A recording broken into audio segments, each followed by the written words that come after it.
Mr. President, I have long wanted this war with Iran to end. Every single day, this war has become a deepening, cascading disaster for the American people as gas prices eclipse $6 a gallon in many places, as Americans are killed, as new wars break out in the region, as farms go bankrupt with the ballooning diesel prices.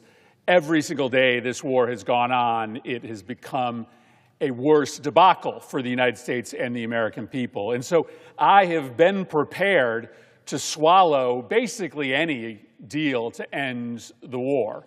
And my desire is still to stop this war. I knew the deal was likely going to be bad. I knew the deal was likely going to be humiliating for the United States of America. But I didn't know it was going to be this humiliating. I didn't know the deal was going to be this bad. The war needs to end, basically upon any terms. But it is important for us tonight, as we are reading the details of this agreement, to understand how the terms of this agreement are final, clear, and total proof of how calamitous this war was, and how it should be a lesson for both Republicans and Democrats, for this administration and every future administration, to never make this mistake again. So let's go through the terms of this agreement, which is all of 2 pages, negotiated by real estate developers cosplaying as diplomats. Let's start with the immediate commitments. What are the immediate commitments that Iran is making and the United States are making? Iran is making no new commitments. They are agreeing to open the strait. The strait was open before the war began. They are promising that they will not develop or obtain a nuclear weapon. They had already promised that before the war began. And they are agreeing to talk about restraining their nuclear research program. They were willing to talk about that prior to the war beginning. So, Iran is making no new commitments that did not exist before the war. Before the war, they committed to keep the strait open. Before the war, they committed to develop no nuclear weapons. Before the war, they were willing to talk about the rest of their nuclear research program. What is the United States committing to in this agreement? Well, it's a little hard to decipher because of the terms, which are either mistakenly or deliberately fuzzy, but we at least know that the United States is committing immediately to release all oil sanctions and to let Iran trade oil for free all around the world. That is billions, billions of windfall dollars to the Iranian treasury. The United States is agreeing to free up frozen Iranian money. Could be around $24 billion that will be going immediately to the U.S. Treasury. Those are the immediate commitments that the United States is making. Okay, let's talk about what's not in this agreement, what is not included in the commitments that are being made in the short term.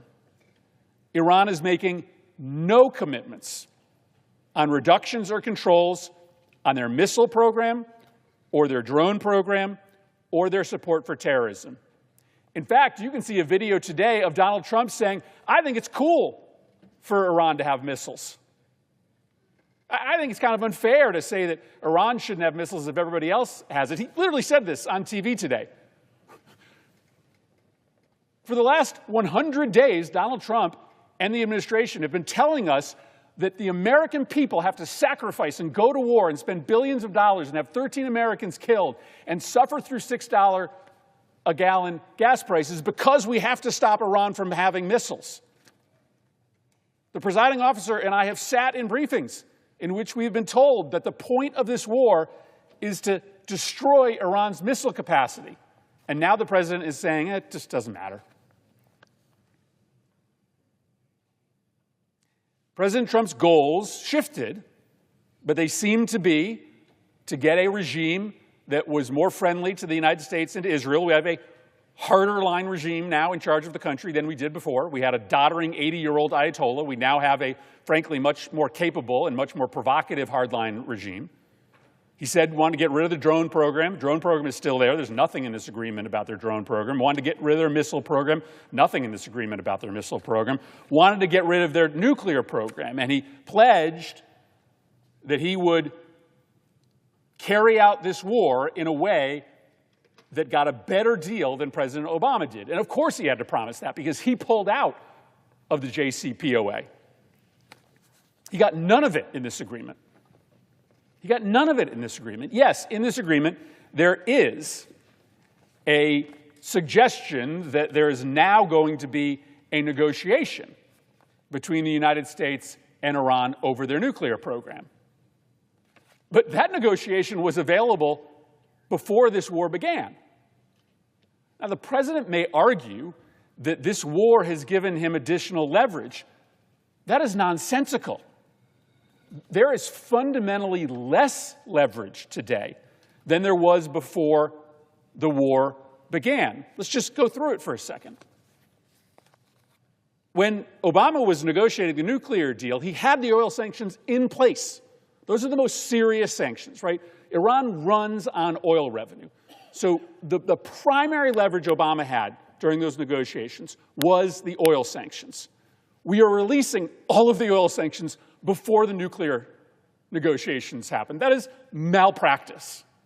Overnight, immediately, the leverage available for nuclear negotiations essentially goes up in smoke. We are also giving them billions of dollars in frozen funds. In the earlier negotiations, President Obama had Russia and China on our side. Donald Trump has mishandled foreign relations such that now Iran and Russia are on the Iranian side. Fundamentally different leverage. And maybe most importantly, President Obama had the threat of military action. If you don't get a deal, we can always take military action. Well, that leverage is gone as well, because Iran took our best shot, not only survived, but got the United States to sign an agreement where we were paying them billions of dollars in order to end the war, including a suggestion that we're going to create a $300 billion reparations fund. Guess what? If you've studied history, you know that the winning side doesn't pay reparations. The losers pay reparations. And so the Iranians don't have to worry about oil sanctions. They're gone. The Iranians don't have to worry about getting back their frozen funds. We're transferring them. They don't have to worry about an American military response because they've already seen it and they've survived. And they don't need to worry about going up against the United States, China, and Russia because China and Russia are now on their side. These nuclear negotiations are just destined to fail. I hope I'm wrong. But on the backside of this war, the president has almost no leverage. What's left? This agreement drops the oil sanctions. It frees up the frozen funds. He's already played the military card.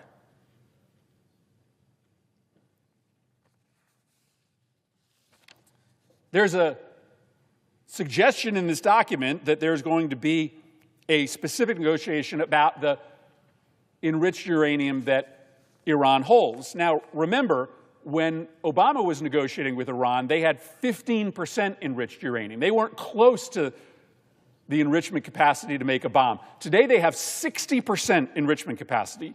Because Donald Trump pulled out of the agreement, Iran now has 60%. And everybody knows that to get from 60 to the quality you need to produce a bomb takes a matter of days. Iran says in this agreement that they'll talk about the enriched uranium, but they're willing to talk about the enriched uranium being degraded to 3%. which is the number in the JCPOA. So they basically signal in this agreement that, yeah, we'll talk about getting rid of our enriched uranium or diluting it, but we're just going to talk about the same thing that we were talking to the Obama administration about. All of this was predictable. All of this was predictable. I've listened to my hardline colleagues argue that the only way to stop Iran from getting a nuclear weapon or to destroy their missiles or to stop their support for terrorism is to go to war with Iran. Well, we went to war with Iran for 100 days. And on the backside of it, they still have their nuclear program, they still have their missiles, they still have their drones, they're still supporting terrorism. It didn't work. And most of us knew it wasn't going to work. Most of us said that if you go to war with Iran, we will end up in a worse position. And here we are, in a fundamentally worse position. The entire scope of this agreement basically boils down to a multi-billion-dollar payment to Iran so that Iran opens the Strait of Hormuz. What a disaster that is. An insult to injury. The text says that Iran promises to open the strait for 10 years? Nope. 5 years? A year? No. Iran says we will open the Strait of Hormuz for 2 months, toll-free.